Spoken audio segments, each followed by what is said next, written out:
coming in. We have Patrice from Wichita, Alejandra from Kansas City, Missouri. Good morning from Lenexa, Kansas. Lucia from United Healthcare. Wonderful. We're going to have a wonderful group with us this morning.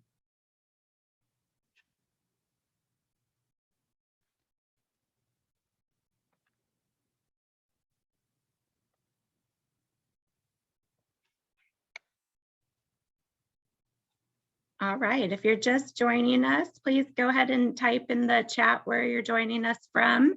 We appreciate your time this morning. And please know that throughout this session, you can type in any questions that you have in the Q&A box there at the bottom of your screen, and we'll get to those at the end. We have a wonderful group of panelists with us this morning.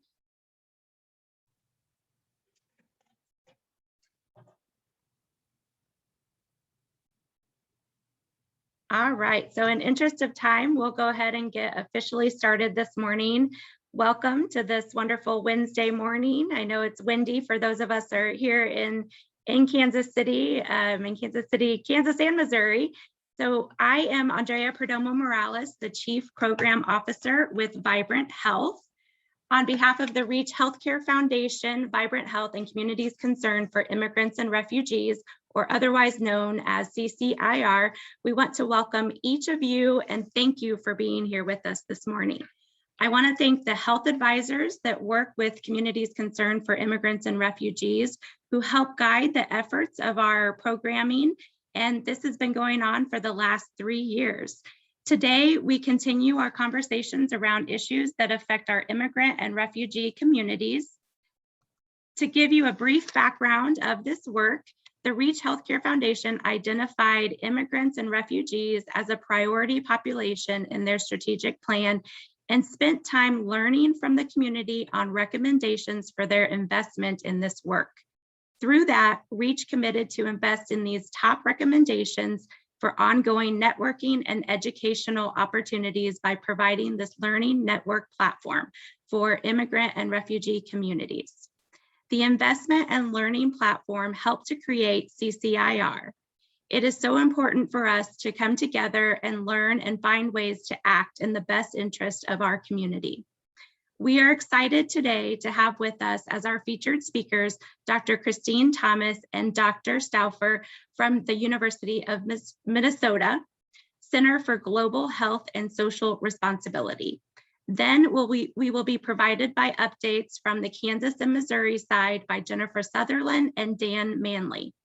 Then to close us up, we will have Gabby Flores share with us some resources that all of us can take back and use with the families that we are working with.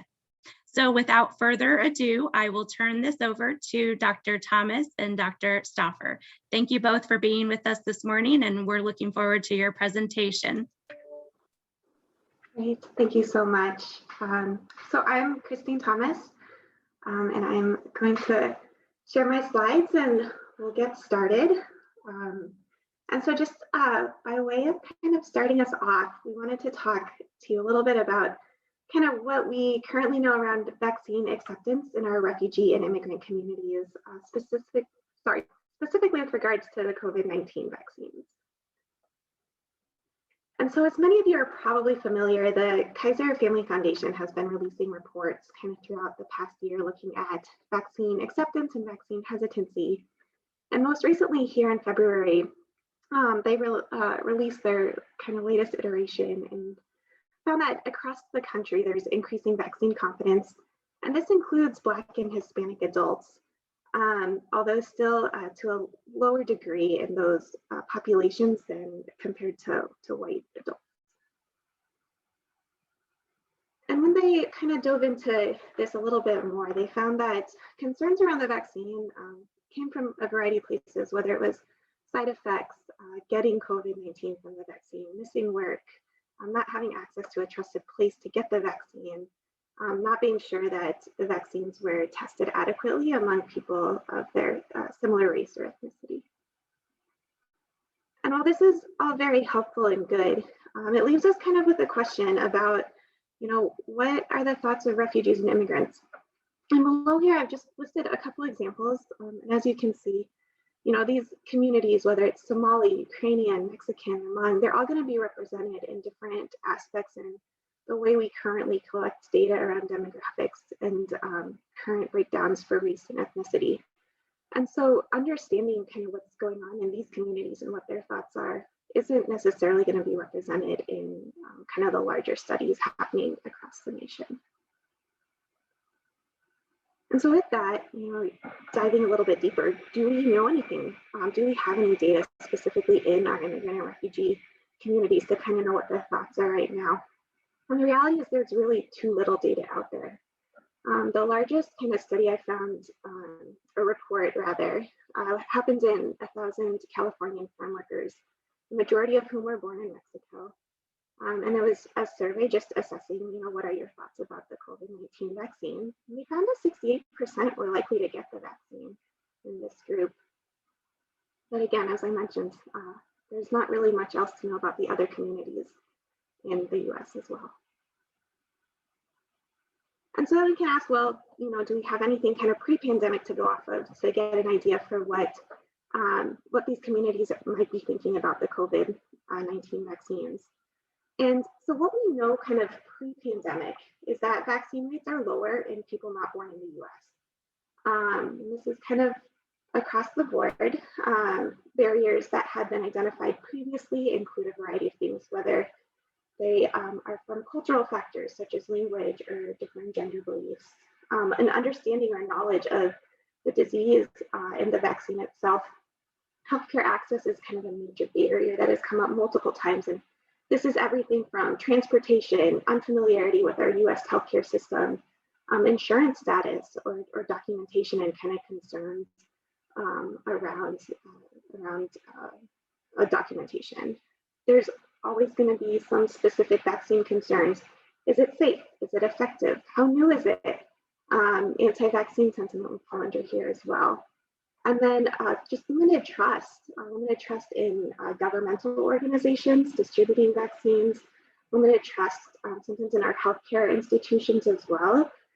So there's various barriers that even pre-pandemic needed to be addressed to improve vaccine access. And so the second piece of that is, okay, so we don't have our data necessarily for what communities are thinking about COVID-19 vaccines right now. We have a little bit of this background kind of pre-pandemic knowledge. Are we hearing anything? Are we hearing things from providers who provide care to these communities? Are we hearing from the communities themselves, even informally, what their thoughts are? And from the National Resource Center side of things, we have kind of this network across the nation, and what we're kind of hearing come back to us is that there's a lot of community differences. So you can't compare, as we all know, the Somali community to the Ukrainian community, or the Mexican community, and so on. Each community really is unique and has differing views and beliefs about vaccines. There's also confusion about availability. When is the vaccine going to be available to us? And how is it going to be made available as well? We're hearing concerns about the vaccine, whether it's side effects, as was mentioned in that report out of California, safety of vaccines. Can I get COVID-19 from this vaccine? Does the vaccine have a microchip in it? What's the content of the vaccine like? Is there pork in it? Are there cells from aborted fetuses used in vaccine development? So as you can see, kind of the concerns run kind of a wide gamut of varying aspects, and some stemming from misinformation, others from just the vaccine itself. And then we're hearing about challenges that are anticipated too, as far as actually getting vaccine to people. A lot of these come from competing priorities. If somebody's struggling to find food or to keep, a roof over their head, they're not going to be as interested per se in finding a vaccine. Access to vaccines, again, we talked a little bit about even pre-pandemic, healthcare access is a major challenge and it will continue to be so. And then trust building too, which we talked about previously, is also coming into play. as far as what we're hearing around COVID-19 vaccines, and how do we establish those relationships with communities, and so that they will be able to have access to vaccines and also trust the people providing them. And so with all of this in mind, we'd like to know a little bit more, to have a little bit more of that data and information to inform decisions moving forward. And so with the National Resource Center and groups across the country, there are several projects going on. There are surveys that are going out. This is being done on our end with the Migrant Clinicians Network, looking at beliefs and practices around COVID-19 vaccines and healthcare professionals, and then also what they're hearing from patients. There are focus groups happening both with kind of our groups and then also outside across the nation, looking at specific refugee and immigrant communities and what their thoughts are. And then there are public health departments that are using systems such as like a vaccine collaborative, which is being done in the state of Washington, where they're engaging the community directly. And so they're getting kind of that real-time feedback, you know, what's happening, what are the thoughts among communities, what would be helpful as they do their vaccine rollout. And so with that, I'm going to kind of wrap up the background as far as, you know, what we know about vaccines, et cetera. And I'm going to turn over the rest of the presentation to Dr. Stauffer to talk a little bit more about the National Resource Center and what's being done on that front to provide resources. Thank you, Christine. Andrea, thank you for your kind invite, and we're glad that everybody can join us this morning. So I'm just going to give you a really quick tour of a new center that's been stood up called the National Resource Center for Refugees, Immigrants, and Migrants, or we commonly call it the NRC. Next slide. So a little bit on the background. Next slide. So we're CDC funded. We had an official start date of October 1st, so we're just over 6 months old. So we've had to do a lot of work in the last 6 months.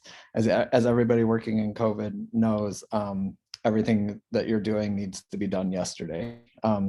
And so our major audience for our new center is state and local health departments. And what we really try to work with is informing state and local health departments and promoting them to work with community-based organizations. When we started, the idea was there are some places that have a lot of experience and innovative ideas, and there are other places that don't have a lot of experience engaging with these populations. And so we're there to try to find those best practices and share them. And then where there's gaps, identify those gaps. Next slide. So we're housed at the University of Minnesota. We have collaborators all across the country, many people contributing to this center. Our main institutional partners are the International Rescue Committee, the Migrant Clinician Network, the Minnesota Department of Health, and the National Association of County and City Health Officials, NACCHO. So we also have a community advisory, or community leadership board, which consists of 13 amazing individuals selected from different communities across the United States, who are part of our governance board. They're there to inform our decision-making, review materials, offer guidance, and help us with trying to prioritize all the very important activities that we can't do all at once. Next slide. So our key activities are to collect, curate. When there's a gap, it's to create and to pilot new programs, evaluate those materials, resources, programs, and disseminate them. And so we kind of break things into what we do as best and promising practices: health communication, health education, online training, and technical assistance with pilot projects. Next slide. I think I need more coffee. So we think of the process. And so this is an example of what we call the journey. And so using the vaccine journey, we think of where in this process are there breakdowns or processes that can be improved, and what resources directed at each one of those stops in the journey would be useful. Next slide. So we find existing materials and resources and then identify gaps through a whole bunch of different processes. Some are key informant interviews, listening sessions, partner organizations, community, through our community leadership board. We have an active news media scan that we do daily. The focus groups, and Christine is working on an area of gap that we know that exists. We know that each community is very unique, and we don't, one size doesn't fit all. So focus groups and surveys, and so her work is a good example of that. And then we also have informal, like our community liaisons who work in different communities who we have engaged over the years, who also inform us. Next slide. So I'm going to give you a really brief tour of our website. And the idea mostly is just to let you know that this is available, and we hope that it's useful, and we hope that it gets disseminated and used as much as possible. So next slide. So our website's really broken up into up-to-date activities, events, news, and the literature. We also have health education and resources, toolkits, training, and pilot projects. So I'll just show you a few of these different activities. So this is our landing page. Next slide. So this is our update of events, activities, news, and literature. So we have very active, this is updated daily. Next slide. And this is an example of where you can find new and hopefully things of interest. Next slide. And then we have health education and resources. So this is an example of our translated materials library. So we have a lot of very active, we keep some undergrads very, very busy, and we're scanning the internet, and we actively are seeking out materials. So this is a library of over 4,700 materials that we found. You can sort by language. You can pick a topic like contact tracing, and you can pick a source like a video versus a handout versus an audio or a fax form. And you can search the entire library. There's over 175 languages represented here. Next slide. When we identify gaps, we create our own materials.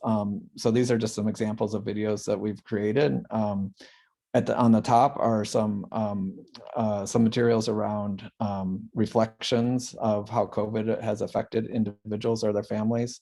We also have sort of PSAs that do explanation. Next slide. Our latest section is health professionals who talk about why they chose to get the vaccine. Next slide. We also have created a do-it-your-own video booth. So this has a step-by-step instructions on how to create your own videos. So if you're a health department or you're a community-based organization and you're wondering how to do this, there is sort of step-by-step instructions. We can actually even offer assistance in editing and things like that if groups are interested. Next slide. And then we have the toolkits, and our toolkits are broken into community engagement, communication, case investigation, contact tracing, partnerships, and testing. Next slide. So what is a toolkit? We had to figure out what a toolkit was. It's a collection of guides and checklists, promising practices, educational materials, and then additional resources. Next slide. So I'm just going to go quickly through a community engagement and just give you a 10,000-foot view of what is in a toolkit. Oops, sorry. Next slide. So this is an example of the guides and checklists. And I'm not going to go through these. This particular toolkit contains about 5 different guides and checklists. at the bottom, I will point out, like, one of my favorite was created by a colleague who has extensive experience working with community advisory boards, and he's created a really nice toolkit for how to co-create a meaningful community advisory board. So it's really step-by-step instructions for places that may not have done this. Like, how do you select people from the community to get good representation, and what are the ground rules for meetings and that sort of thing. Next slide. And then we have promising practices. And so again, we try to find places that have experience. So these are based on real life experiences. And they can be anything from sort of innovative ideas like community movie night or online coffee shops and Facebook videos, to how to, for places that don't work with community liaisons, how to connect and create relationships and bring people from the community into your work so that you have direct connection with the community, how to conduct vaccine listening sessions. Next slide. You know, it's been amazing to me that some states don't realize that they have state refugee health coordinators, or haven't thought about working with faith-based organizations. So again, these are just sort of step-by-step ways of hopefully creating those connections. Next slide. And this is just an example of a checklist for our vaccines. Next slide. We also have on-demand training. And so on-demand training, what we currently have is mostly around contact tracing, case investigation and contact tracing.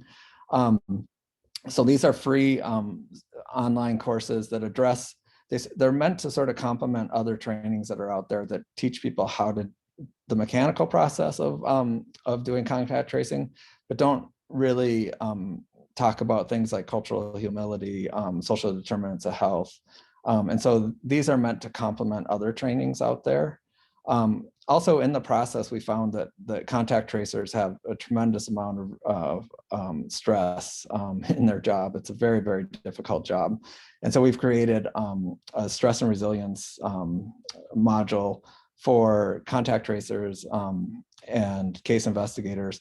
We also have a accompanying one that is for their supervisors and how to support that type of work. Next slide. And then we do our own webinars, but we usually partner with others to do webinars. When we know about a webinar, that we may not be involved in, we also try to get the word out so that the webinars are well attended. Next slide. And then we do pilot projects, and I won't talk too much about pilot projects. I will say, for those of you that are out there, there's going to be some RFPs coming out of our work with the National Association of County and City Health Professionals, and they'll be coming out shortly. And they're really meant to promote their funding, meant to promote connection between community-based and faith-based organizations and health departments. So if you're interested, keep your eye out for those. Next slide.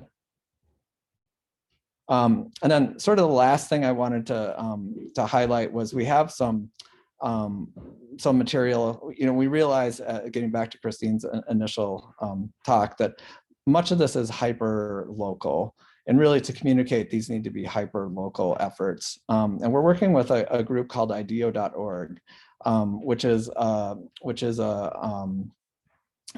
human-centered design firm that works as a nonprofit out of Silicon Valley. And they work directly with communities, and they kind of develop messaging the way messaging should be developed with the community at the center. Next slide. So we have currently contact investigation and CICT training available. I'm going to show you some of that messaging, and we're also working on vaccine messaging with various different communities. Next slide. So there's a toolkit that we have online. Right now it's for contact tracing and case investigation, but shortly we'll have a vaccine toolkit. And I just wanted to highlight this because it's a tool that is meant, I almost think of it as like a kid's sticker book, where you can take the tool It's got a library of images, and it's got the background. It's all low tech. It's all done on Google Documents. So you don't need any special software, and you can take some of these materials to your community and create the messages and the materials on your, on your own. Next slide. So this is an example of the work they've been doing. This is with Congolese refugees and a specific message that they've created. Next slide. So each sort of kit that you have, you can generate the message. And so in these communities, it was felt that love was an important message. So to notify others is an act of love, or to disclose your symptoms is an act of love. Next slide. This was with the Congolese community. And these are the messages that came out: that vaccine is love, vaccination is hope, vaccination is strength. Those were the words that were chosen. And so again, there's a bunch of different phrases and things that you can test with your community, see what resonates with them. The other thing was, people really like to have the color of their flag in some of these. And so the color of the flag is represented here, and the images are chosen by the community. Next slide. And if you look at these are Immokalee farm workers in Florida, and it's virtually the same thing, except for instead of love, they felt that the vaccine as protection was a more important message. And again, the colors of the flag. So the idea is that you can take this kit and go to your community. You can use your own photos from your community. They can select their own photos, or you can. We have a whole stock image photos that they can use, and then you select it and you create your own materials. Next slide. So that's it. I hope that you hope you'll find some of this valuable. Here's our website. The one message I'd like to pass on is, we're at a really unique moment in our history. I've been working in this field for 20 plus years. I've never seen so much focus on equity and trying to decrease disparities. My hope is that this won't all go away when the vaccine gets out there and we kind of get over the hump. My hope is that this is the new way that we do healthcare in this country. And I think in 5 or 10 years, that's how we'll be judged. Did we just let this go away when we no longer felt that it was a threat to all of us, and we no longer engage these communities, or do we continue to engage the communities? So my hope is that this is really a new era for us. And with that, I'll turn it back to you, Andrea. Thank you, Dr. Stauffer. Thank you, Dr. Thomas, also for opening and sharing your work with us. I was actually very happy and pleased to hear that you have some stock images available that maybe different communities can choose from. I know in the work that we've been trying to do here locally, when we're trying to find images of our immigrant and refugee families from stock photos, there's really not very many to choose from. So I appreciate all of the work that you all are doing. And I think this gives us opportunity here in the greater Kansas City area to use some of this resources to pass along to our communities. So thank you both for the work that you're doing. With that, we will turn it over to Jennifer. Oh, sorry, my computer just change screens. We will turn it over to Jennifer Sutherland to give us more of a local perspective from the Kansas side. Jennifer Sutherland is the Emergency Planner and Exercise Coordinator at Mid-America Regional Council. Thank you for being with us, Jennifer. We'll pass it over to you. Thank you. Hi, good morning. Thanks for having me. It's a pleasure to be here and to be working in this space with you all.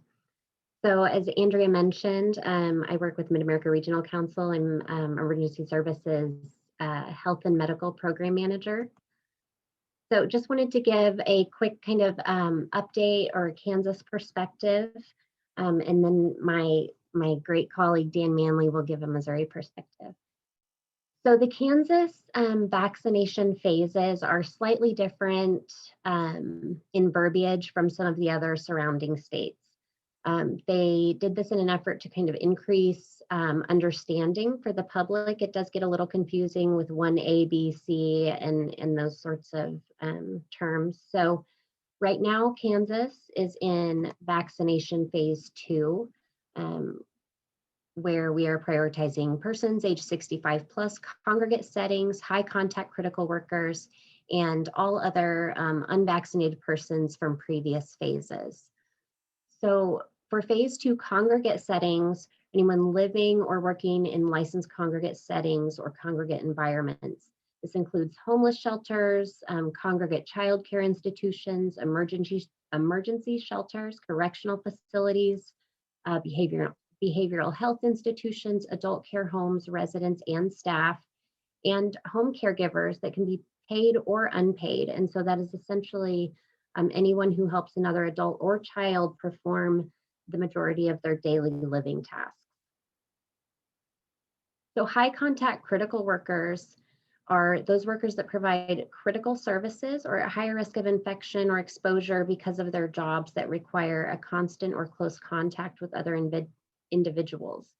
So this includes many of our first responders, emergency responders, firefighters, police officers, correctional officers, but also includes grocery store workers, food services, K through 12 child care workers. That includes all of those workers, teachers, custodians, drivers, food processing, including meat processing plants, large scale aviation manufacturing, transportation, and workers in retail, warehouses, sales, agriculture, PPE.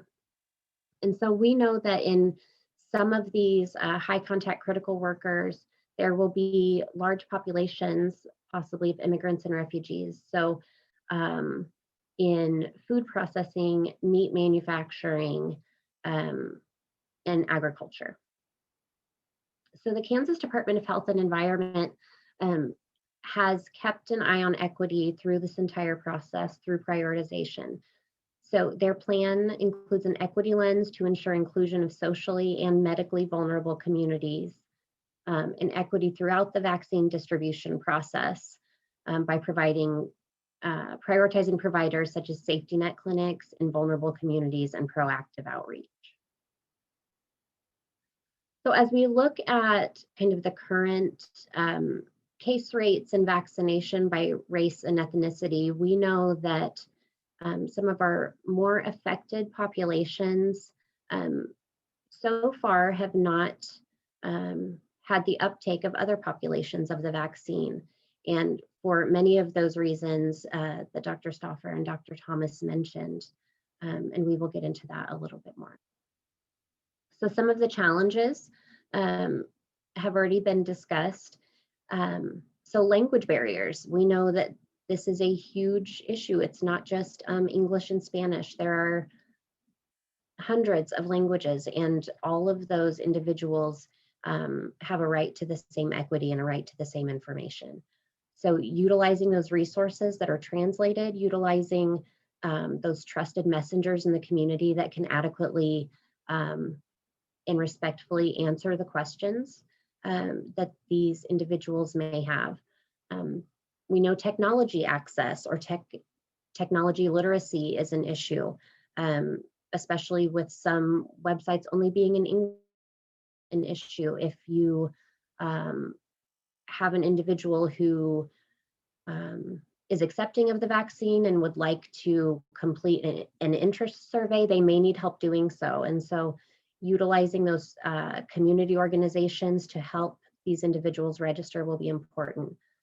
Transportation can be a barrier.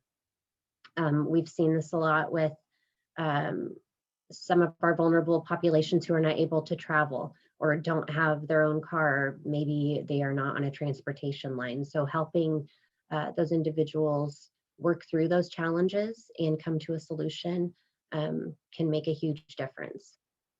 Knowledge of how to access the healthcare system. We've talked about this a little bit, but coming from a different country, this our healthcare system is pretty complicated, even for those who are used to it. So we need to be able to work with these individuals to be able to efficiently and adequately access the healthcare system, especially if this will be their first introduction to the healthcare system. We need to make this an efficient, safe, and comfortable process so that they feel comfortable accessing it from here on out. Scheduling, we've talked about a little bit, especially if these critical workers or agriculture workers need to schedule time off of work. They may not have the time to be able to do that. So having flexible scheduling options will be important. Mistrust of the healthcare system, if they've had previous experiences or they know people who have had experiences that have been less than optimal, or that they've experienced any sort of inequity in that, it's going to be important to reestablish trust with those individuals so that they can move forward. Misinformation and disinformation. Sometimes this is simply a misunderstanding. Sometimes it is active disinformation that is being shared with these populations, and we need to respectfully answer any questions that they may have, from the most simple to the more complicated. And of course, we know that vaccine supply is a huge issue. So we may have individuals who are ready to take the vaccine, but we need to be able to adequately and compassionately express that we need them to patiently wait. There are a few resources on here, and they're all linked in the last slide. So in Kansas, a few ways to find a vaccine for availability. This is the Find My Vaccine map that is on the Kansas Vaccine website run by the Kansas Department of Health and Environment. This website, you can search nearby, and it will link you with agencies that may have vaccine. And so on the legend for this map, you can see who has received first doses for the week, who has received second doses, and there may be accepted vaccinators on there who do not currently have vaccine available.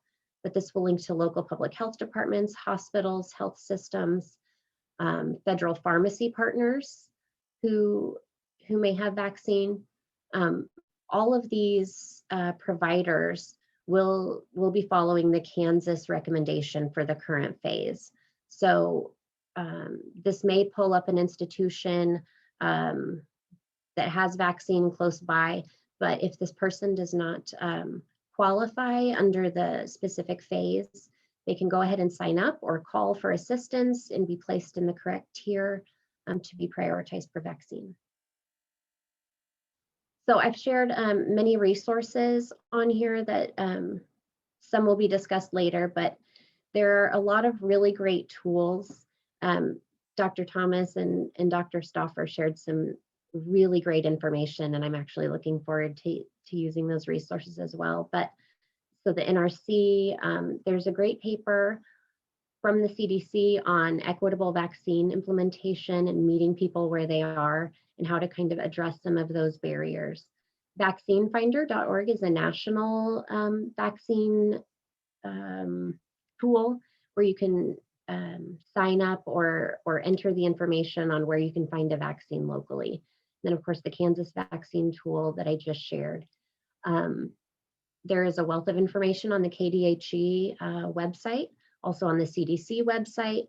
And one last thing I would share is that it is really important to help these individuals who may need access. So there are phone numbers on each of the local public health departments. So if people aren't able to access that information on the computer, they don't have the technology access, there are people available to help them.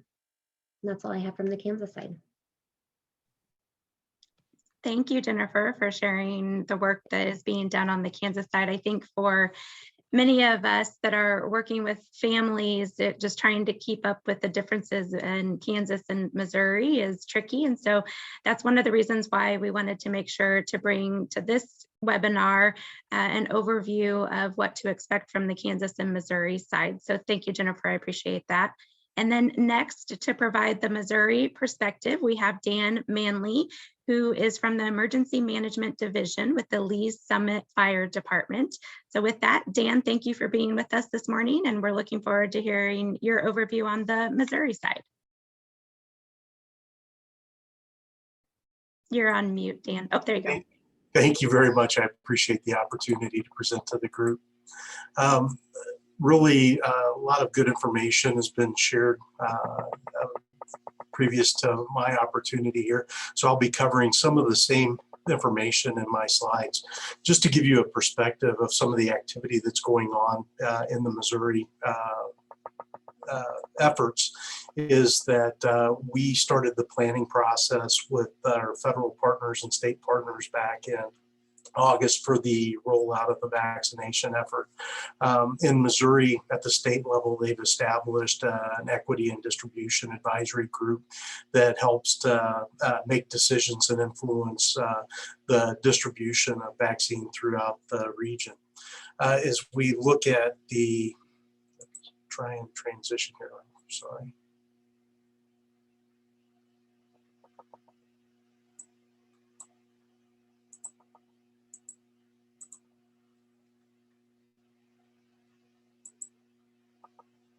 So as we transition, are you seeing the full slide, Andrea? Yes, we are. Okay, thank you. As we transition to resources in Missouri, really the best place for us to receive the information as far as vaccination efforts within Missouri is through the Missouri Department of Health and Senior Services website. The address for this information is on the header of this slide. I'm sorry, Dan, to interrupt. I think you'll need to advance one more slide. My apologies. Okay, thank you.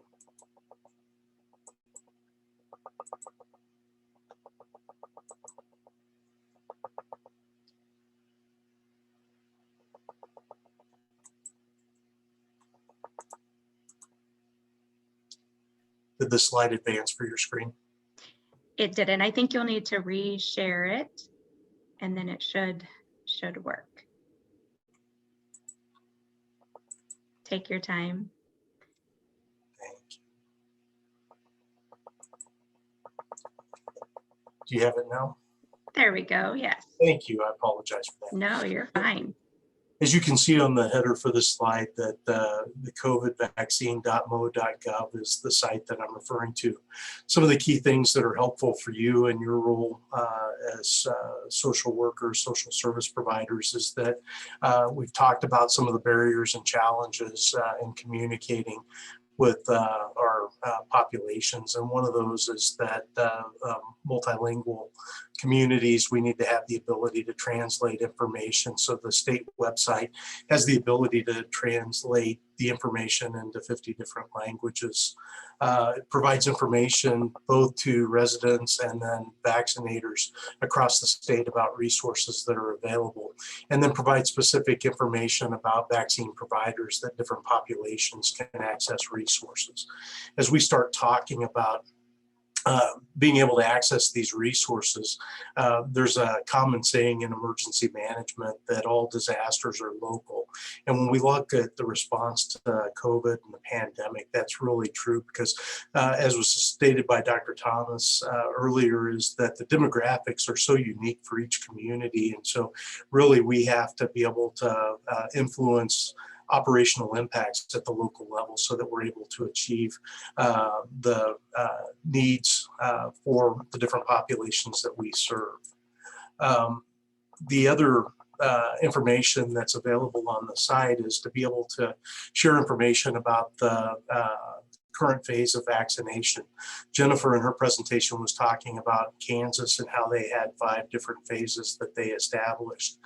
Missouri is elected to follow the national model, recognizing the 3 phases for vaccination. However, in phase 1, they have divided it up into phase 1A, phase 1B tier 1, phase 1B tier 2, and then phase 1B tier 3.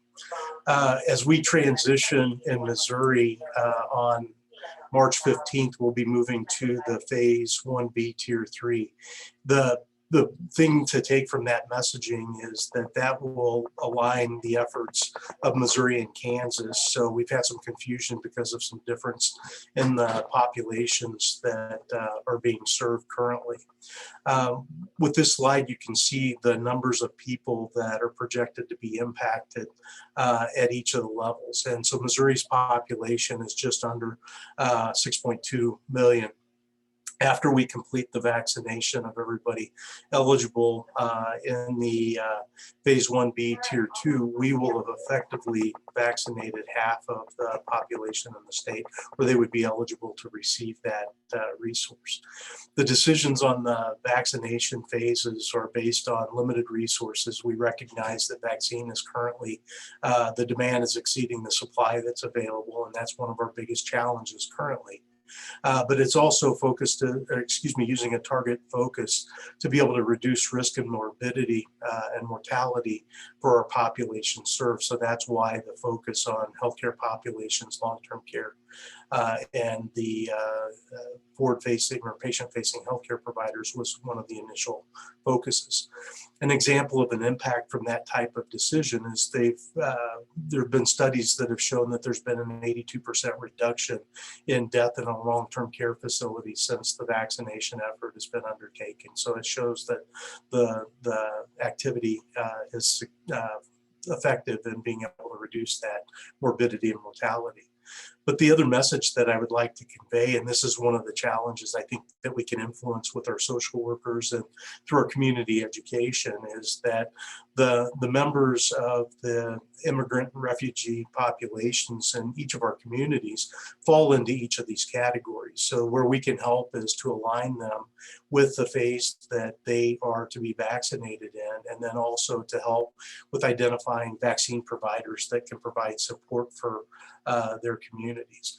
This is really an impact as well when we start talking about multi-generational households, and some of those people in those residents that may be high risk due to comorbidity or high risk medical issue. In a situation where you may have a family providing care for a family member that has cancer or one of these other high risk situations, they can classify as a home health provider and be vaccinated in the 1A phase. So a lot of people don't understand that those breakouts are available and help to provide service to those communities. The next thing that I wanted to do is be able to just give you a graphic to identify each of the populations served. This information is on the state website, so you can go in and obtain greater definition about each of the classifications. But the phase that we're currently in right now is that 1B tier 2, where the focus is dealing with high-risk individuals, those with comorbidities from 18 to 65, and then those greater than 65 in our communities.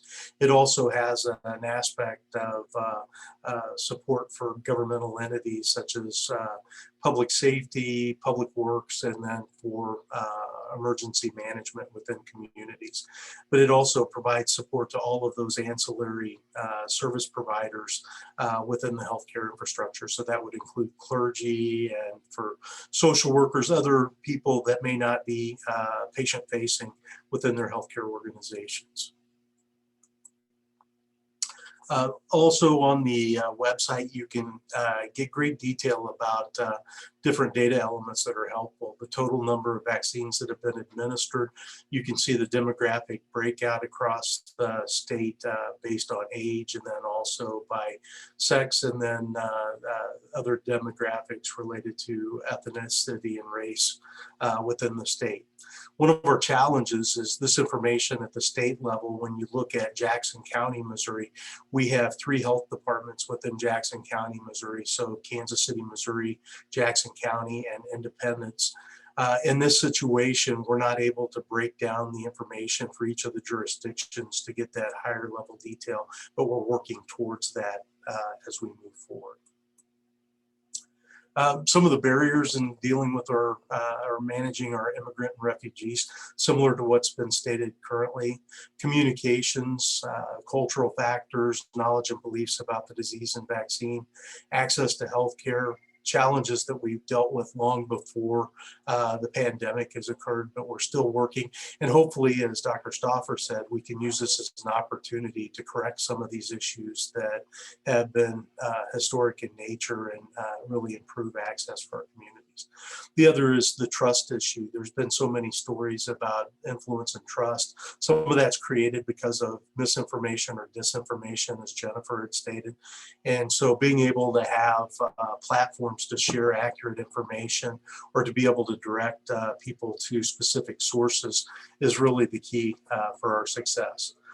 The other challenge is with the pandemic, since we're dealing with a novel issue that we've not experienced before, the information, the science is changing so frequently. So you have to be able to stay current on the information and have resources that will allow you quick access to that detail. And so that we continue to see that evolve and mature over time.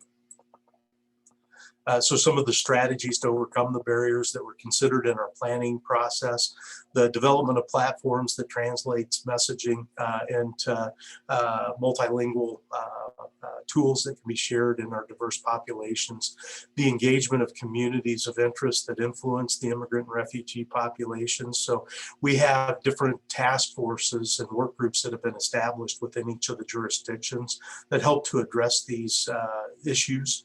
And so it's really important for us to be able to have those conversations and then outreach to those groups. There's been opportunities within our region to be able to have webinars and to be able to have outreach activities to the faith-based organizations and to the different institutions that help support the immigrant and refugee population in the region. One of our keys, though, is, we start relying on technology, and technology is great, but it's not available to everybody. So our strategies really have to include ways, mechanisms for us to be able to provide that outreach to these groups. And so in Kansas City and Wyandotte County areas, we have 311 that is a mechanism where people can reach out to gather information. If they need assistance registering for an event, they can be guided and directed. And there'll be somebody on the other end of the line that will actually manage the registration for those individuals. There's times that we'll have individual outreach through some of the organizations in the community. We have great partners such as Heart to Heart International, the Medical Reserve Corps, home health agencies, or federally qualified health centers that are able to target, vaccinate different populations. And so these events, sometimes we refer to them as pop-up events, but we can go ahead and get vaccine to small groups or larger groups based on the efforts and the work that we've done through that outreach. As I stated, the opportunity to be able to provide accurate information is really critical. If we have one story that is not accurate, that's presented on social media or on the normal media that we see in our communities, it really takes a lot of effort to overcome that misinformation and to be able to make sure that we dispel the rumors and provide accurate information in the community. And really, it takes all of us working together to be able to be effective in doing that. The last thing is that improving access to healthcare. And I think we've heard several strategies that can be used to help influence the improvement of access to those communities. But it really has to be a whole of community approach, and working through these coalitions, task force, and work groups, it gives us an opportunity to see where we can share resources and be more functional and effective at reaching our target population within the community. I mentioned the registration on the state of Missouri website. You have the ability to go in through what they call a navigator tool. And so this allows anyone to register for any state vaccination event. It's a very simple intake form that people can complete, and then it identifies the vaccine events that are going to be available sponsored by the state of Missouri. Also on Friday this past week, the CDC and several partners released a federal tool called the vaccinefinder.org. And this federal tool, it identifies pharmacies and providers that are identified as a part of the federal retail pharmacy program. And it also, on the tool, it shows whether or not the providers receiving inventory through the federal pharmacy program. And there's also a link so that when you type in the information, you can type in by zip code or by jurisdiction, so municipality or county, and then it'll have a radius, 5 mile, 10 mile, up to 50-mile radius. It will identify the vaccine providers that are available through that program. So it's a mechanism that you can then click on the link and be able to register with the provider within that area to see if they're accepting appointments and have vaccine available. So it's a tool that's really helpful in the process. The other is when we start looking at our local resources within the region. Each of the local public health providers and the state program, they have registration links to be able to make sure that the population being served is receiving notification about vaccination events. Sometimes there's a frustration because of the delay in vaccine availability. People have entered information into those registration sites and then have not heard anything for several weeks. So they start becoming frustrated and signing up for multiple other opportunities. And the messaging is that, if you register on the site, they will reach out to you as they have vaccine available, and the group that is being vaccinated based on the state priority levels are eligible to receive the vaccine. I think we can do a better job in trying to be able to help improve that communication so people understand that there's that interval and that, we still have their registrations in our databases, but it's something that's continuing to evolve. On the preparemetro.org site, preparemetrokc.org site that we have on the header here. This is a site that's managed by our local emergency managers within the region. We have a COVID-19 information page, which has a dashboard that shows the active cases within the region. We have information about the testing that's going on in the region. And then we also have information about vaccine within the region. If you go to the vaccine link, we have links to each of the local public health agencies in the metropolitan area so that people can go to those sites and then register within the jurisdiction. It's again trying to have everything located to simplify the process that's very complex across the region. So that's the conclusion of my presentation, and so I'll turn it back to you, Andrea. Thank you, Dan, for that information representing the Missouri side and how the vaccination phases are working there. And it gives us a good idea of how to compare Kansas and Missouri. Appreciate that. And then next, we are going to turn it over to Gabby Flores, who is the Director for the Office of Equity and Diversity at Children's Mercy, Kansas City. Many of our panelists have been sharing wonderful resources with us today, but Gabby has been able to bring those all together into a couple of slides for us. And this is going to be very important for us that are working with immigrant and refugee families to have access at our fingertips of what Gabby has put together for us. So Gabby, thank you so much for being with us this morning, and I'll turn it over to you. Thanks, Andrea. I appreciate the warm welcome. Let me see if I can get my screen shared effectively. And can you guys see that? Okay, great. Thanks again for the invitation this morning, and thanks for the CCIR community for joining us this morning. I'm real excited to just share about a few resources, but first I wanted to extend some gratitude to the panelists. I've learned so much just in this first hour this morning. I'm so excited about the National Resource Center for Refugee Immigrants and Migrants. There's so many great resources that are available to all of us to be able to use here. And I love the terminology hyper-local. So that's, I think, what we're gonna kind of drill down a little bit and talk about some of our local resources in addition to the ones that Dan shared, as well as our other presenter about Kansas and Missouri. Children's Mercy is a pediatric hospital, so as you might imagine, our cases of COVID-19 are a little different than our local adult hospitals, but we have, I think, a a different obligation as our schools are beginning to return to in-person classes and things like that. We have curated a Spanish COVID-19 resource center on our primary webpage. And there, in addition to, you know, all kinds of information about precautions, because I think we still have to continue talking about precautions, because kids are not, you know, included in the vaccination process at this time. And so, you know, we still may be seeing and need to take care of spread and infection. That we've curated some different tools there, both around precautions, some video tools around vaccine hesitancy, and kind of engaging some of our ID physicians, infectious disease physicians, to talk about vaccine safety in Spanish. And that's in collaboration with a local Telemundo broadcaster here. And so trying to put together a really meaningful playlist of information, if you will.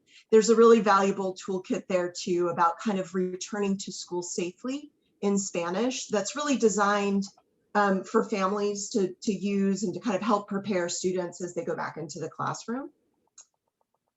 I'm gonna re-hit you with more information about Prepare Metro KC. This will be the third time you've heard it, but it's a really valuable resource that I think earlier in January, you know, it wasn't, we were kind of piecemealing. This really allows for our whole metro region to have for community users to be able to access one portal where they can find out about their particular county or access points that are close to them. So it's a really beautifully curated site. So I'd encourage you to go out and take a look at it. One of the partners referenced through the National Resource Center was International Rescue Committee. So if you're looking for what I would call rare refugee languages, IRC, which is an international global organization, but in the United States is also Refugee Resettlement Organization. They have curated about 14 different languages, COVID messaging, both what I would call marketing tools, as well as video tools in a variety of different languages. So I've included the website so you can go out and find out which languages are available in that setting. I'd encourage you to really tap into your local refugee resettlement agencies. And I didn't think to include those in this slide deck, but just for your own knowledge, our local refugee resettlement organizations are Jewish Vocational Service, Delalam Community Center, and on the Kansas side, Catholic Charities. So those are really great organizations to leverage. They're well trusted by refugee and immigrant communities, and they can help us get the message out about vaccine safety. Here's another beautiful kind of repository of resources that are multilingual. And these are really about COVID vaccine safety. And you can see, well, it's very tiny, but you can see about 25 different languages that are available. That these are really quick, easy tools that can be utilized. You know, if you've got a client that is presenting for social services, or if you've got healthcare delivery and you've got some concerns about, you know, being able to convey to families about vaccine safety. So this is just a really beautiful website in addition to the ones that we've already heard about. I do want to just share some local information. If to Dan's point a few minutes ago, technology is fantastic, but it's not for everyone. And I often think about our elderly refugee and immigrant communities. You know, my mom is 80, my dad is 80 also, and like they have very limited technology. So I had to really navigate all of that for them.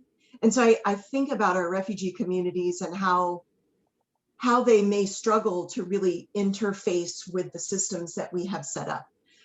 So sometimes those larger sites might be a little bit more overwhelming. Here's the local sites where you can just quickly access Wyandotte County vaccine interest form, Johnson County interest form, and then interestingly, Johnson County had a form in Spanish available. So that's kind of on our Kansas side.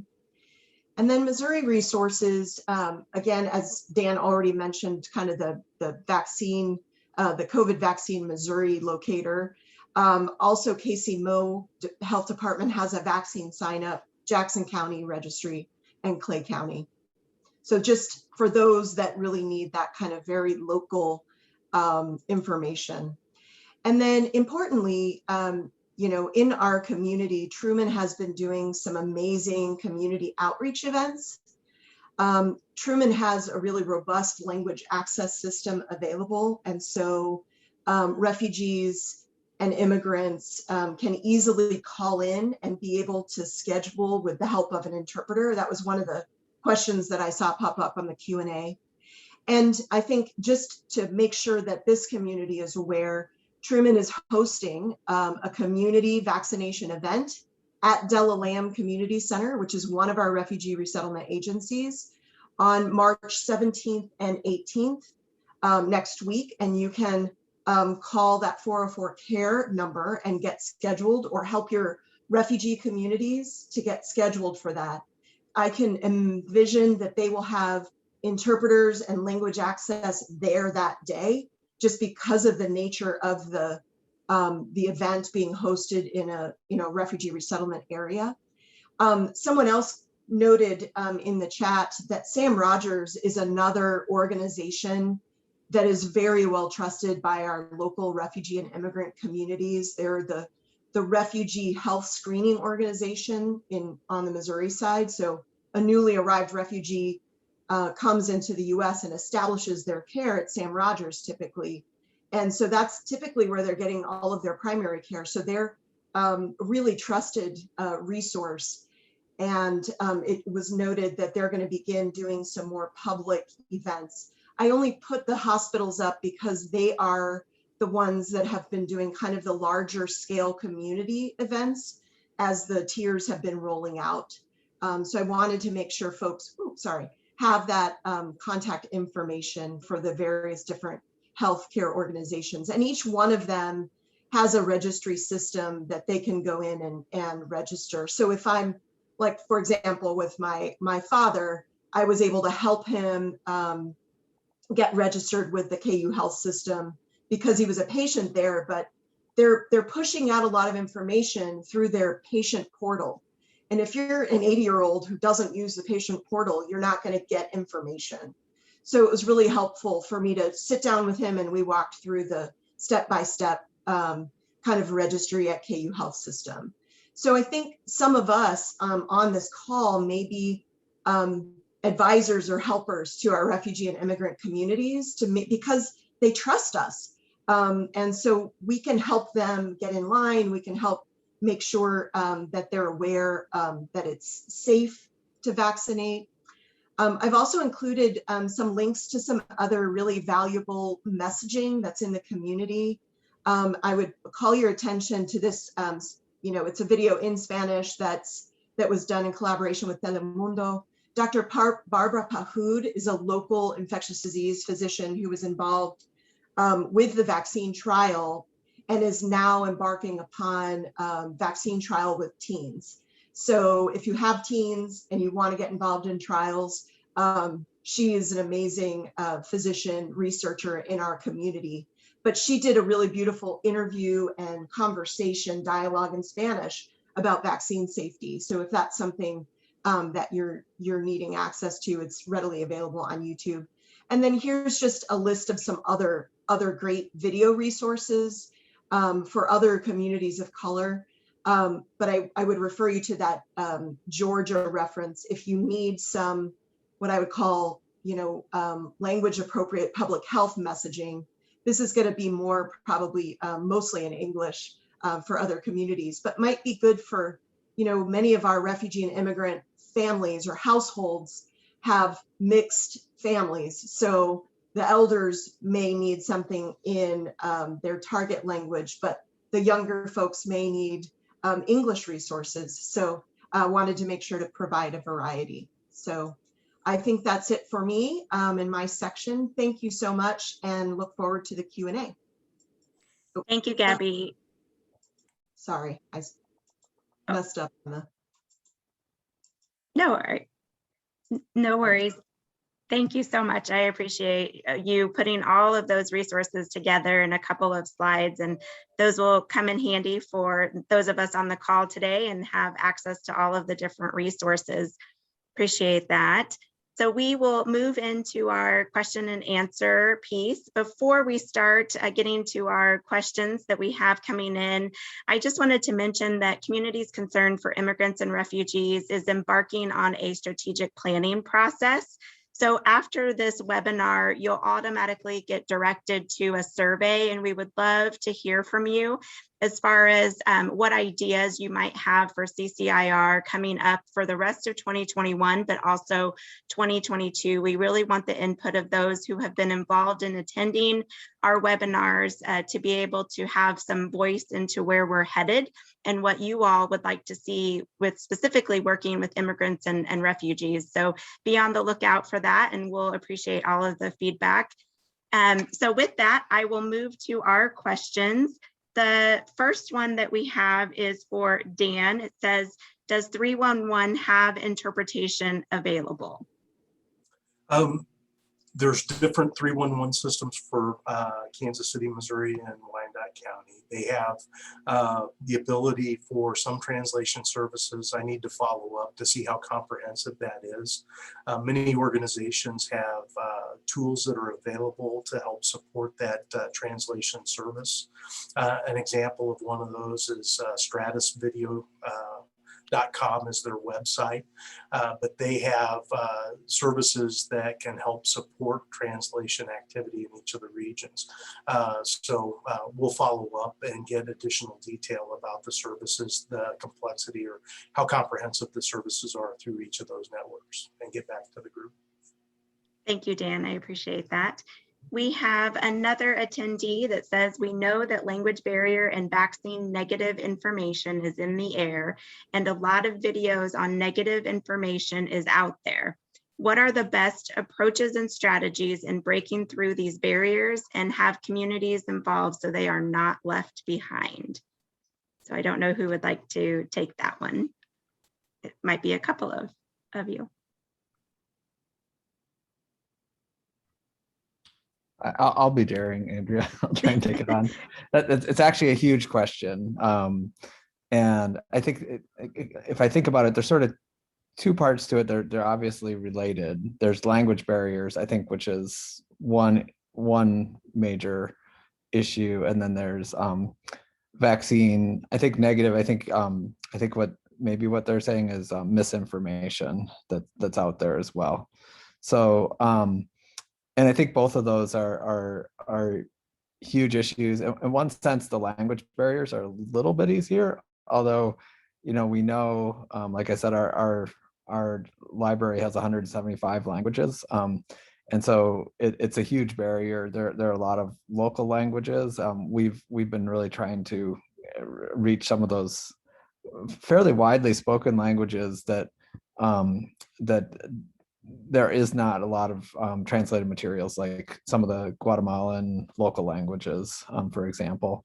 And then there's the issue when you translate or interpret, you need a trained interpreter. There's a lot of rules and issues with using untrained interpreters. We have a training module on that on our website. And then also when you generate language documents, you have to work really closely with the community. So you have to be careful using, idioms or things like that.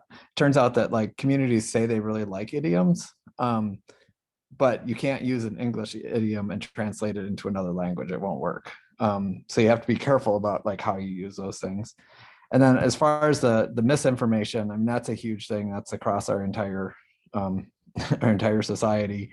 There's a lot of misinformation out there, but I'll come back to a lot of it is hyper local, and there are a lot of things that in some communities are a big deal and in other communities are not.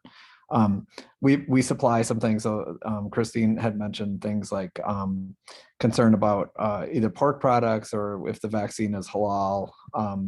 And so, like on our website, we have a interview with a local imam. That one was done in Minnesota with a local leader.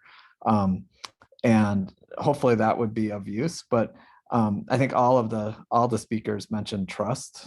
I think trust is the biggest kind of underlying theme around this. And so, I don't think you're going to be able to break any of the miscommunication unless you're going through a trusted messenger. So general campaigns to try to break misinformation, I think, are going to be limited. So if you have a local imam that you could interview, use our photo booth and do your own interview, I think that would be extraordinarily useful.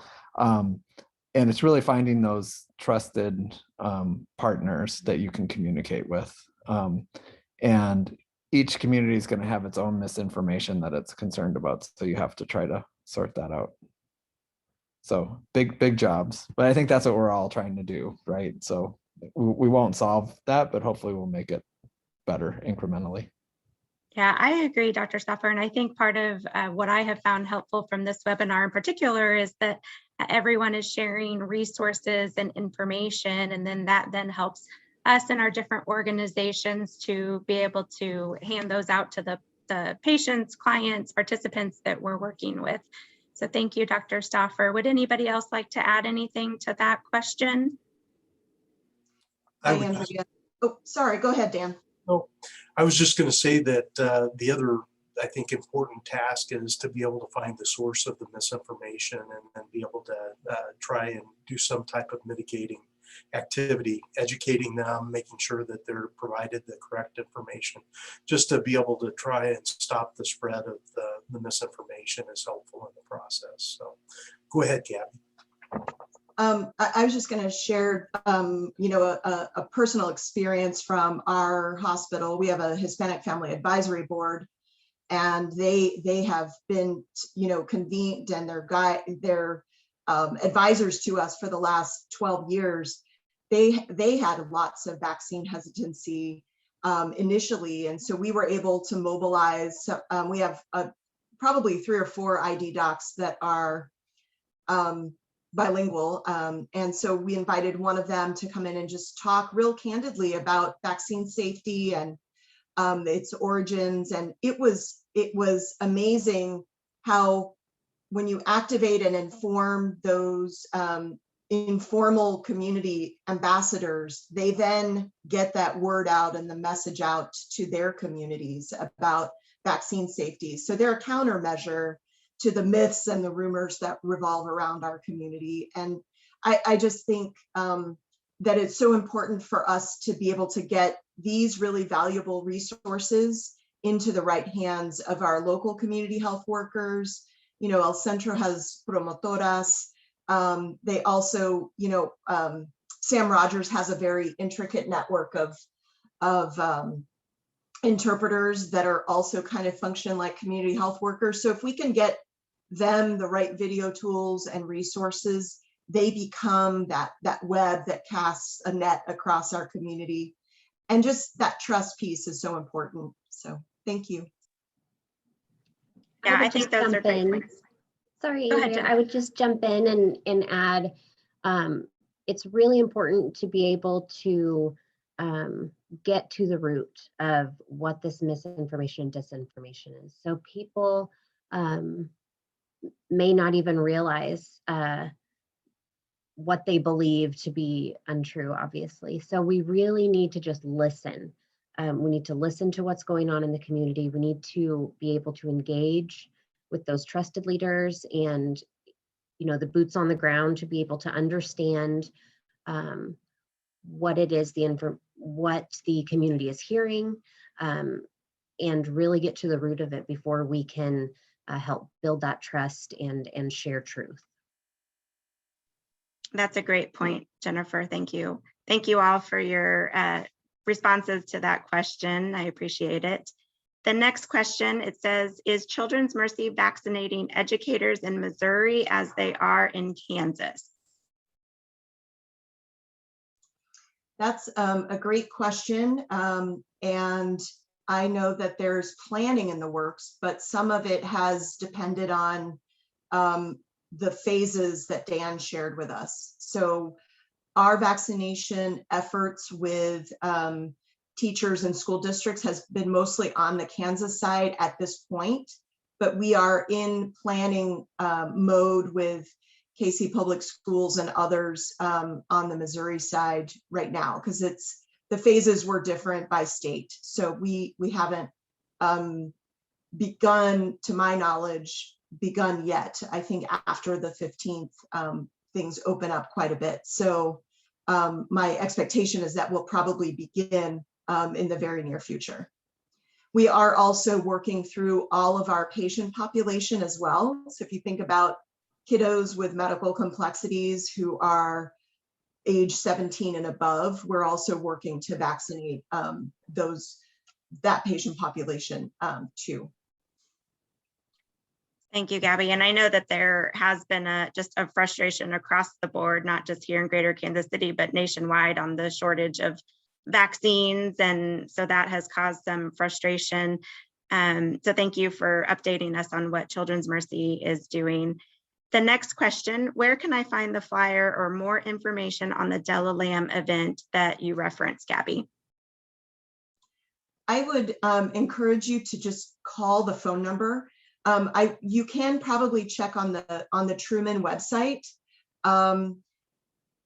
But last time I checked, they weren't scheduling online, but that might have opened up by now. They have community outreach events, and they can, if you call that 404 care number, they can guide you on how to get signed up. They have a community outreach team that has been coordinating all these efforts with faith communities in our region. And so it just happens to be the next one that's on deck for next week, happens to be, with a refugee community organization. So if you just call that number, you should be able to find out more information about how to get your clients registered. Perfect. Thank you, Gabby. And then you also mentioned the work that Samuel Rogers is doing, that they have offered. There's a email in the chat on if you have a location where you may want Samuel Rogers to come to your site and offer some vaccination events. They're looking to serve the underserved immigrants and refugees in Missouri. So that's a great resource for those of you on this webinar with us. That is all of the questions that we have that are in so far. If you have another one, please feel free to type it in the Q&A box. But while we're waiting or wrapping up, I'd like to just see for our panelists, are there any final words that you all may have and want to share with us this morning that we may not have covered? I would encourage folks that are listening to think about the people that you know of that are informal leaders, right? So we know somebody mentioned an imam or a religious leader or a block captain. We know that there's those moms out there that are like neighborhood watch.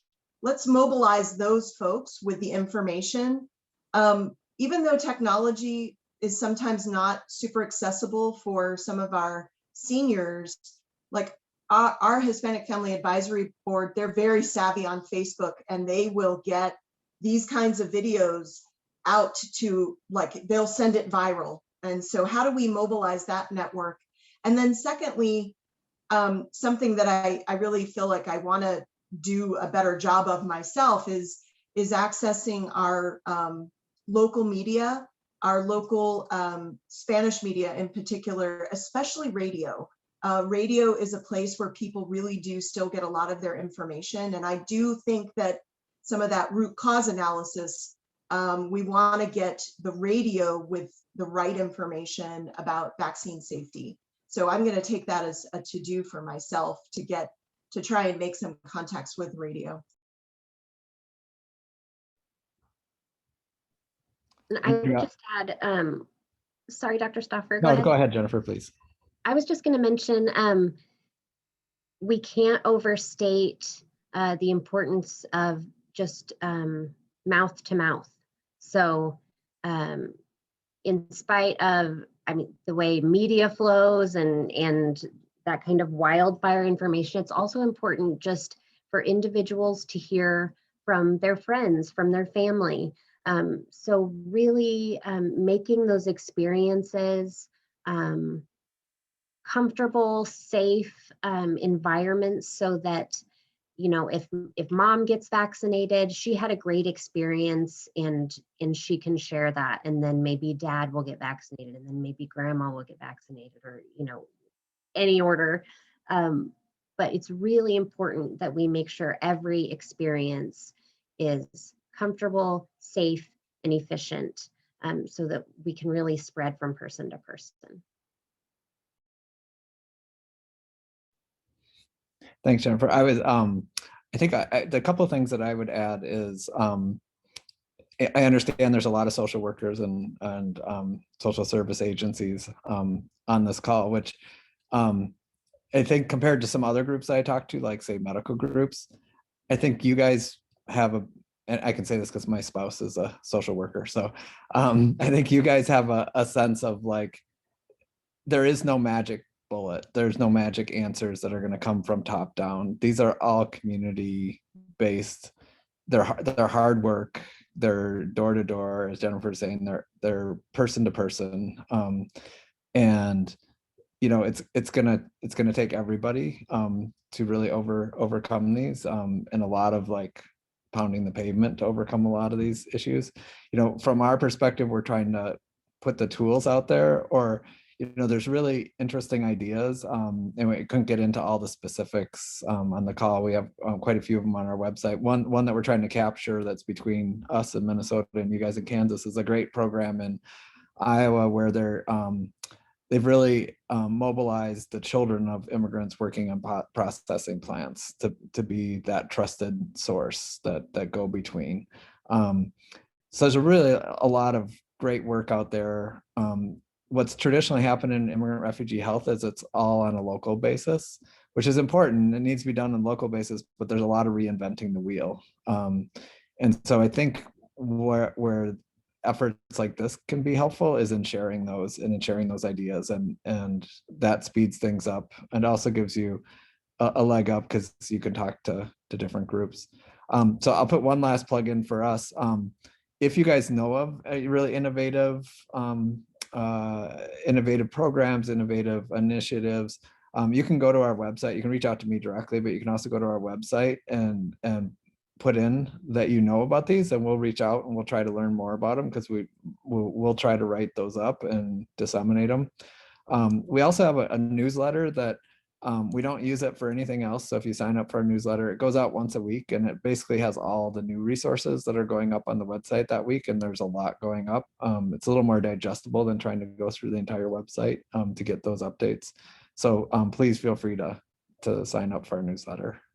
And thanks again, Andrea, for inviting us. Oh, absolutely. Thank you, Dr. Stauffer, for sharing those thoughts. I do hope that some of our organizations that are on with us this morning do reach out and take you up on that offer. We do have a lot of great work that is going on here regionally. Like Gabby mentioned, there's El Centro, there's Samuel Rogers, Della Lamb.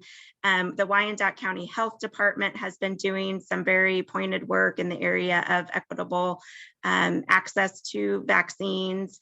And we did have a comment come in, or a question come in regards to the Kansas side. Are there organizations on the Kansas side doing vaccine events for refugees like Della Lamb, Samuel Rogers on the Missouri side?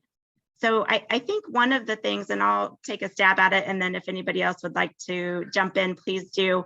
One of the things that makes Wyandotte County unique is that they have just been able to put up 3 different mass vaccination sites, which I think really gives our community members something different that other counties aren't doing. But with that, I do anticipate that as more vaccines are available, then we will start to see some of the federally qualified health centers on the Kansas side also host smaller events and that sort of thing to help the county's efforts. But Jennifer, do you have anything to add on that? Andrea, I think you hit it right on. it's really been kind of county focused right now. So the mass sites are being hosted by public health departments and or hospitals. We are hoping that as the supply increases, so will our FQHC partnerships and kind of outreach to those more vulnerable populations. Perfect. Thank you so much. Well, that's perfect timing. We are right at 10:30. I just want to give a virtual round of applause to all of our panelists that are with us this morning. We appreciate you sharing your time and your talent with us, and just mostly the work that you're doing to ensure that there is equitable access out there, and looking at different aspects and components of making sure that our immigrant and refugee families have a voice at the table. There's still a lot of work to be done, but I am confident that as we all continue to work together and share resources, that we will be able to make an impact moving forward. Thank you to all of the attendees who have joined us this morning. We appreciate that you have dedicated your time to be with us, and we will have ongoing webinars as well. As I mentioned before, we are in a strategic planning process. So if you have time to take the survey after this webinar, we would love to hear from you and have your voices guide the work that we're going to be doing moving forward. So with that, I will officially call us to an end this morning. And again, a virtual round of applause to all of our panelists. Thank you all for your time. And this is being recorded, and we will have it posted on our website by the end of this week. And you can find that at immigrantsandrefugeeskc.com. We also are on Facebook at Immigrants and Refugees KC. So we hope one of those ways you can connect with us and we can keep the conversation going. Thank you so much. Have a great day, everyone. Bye.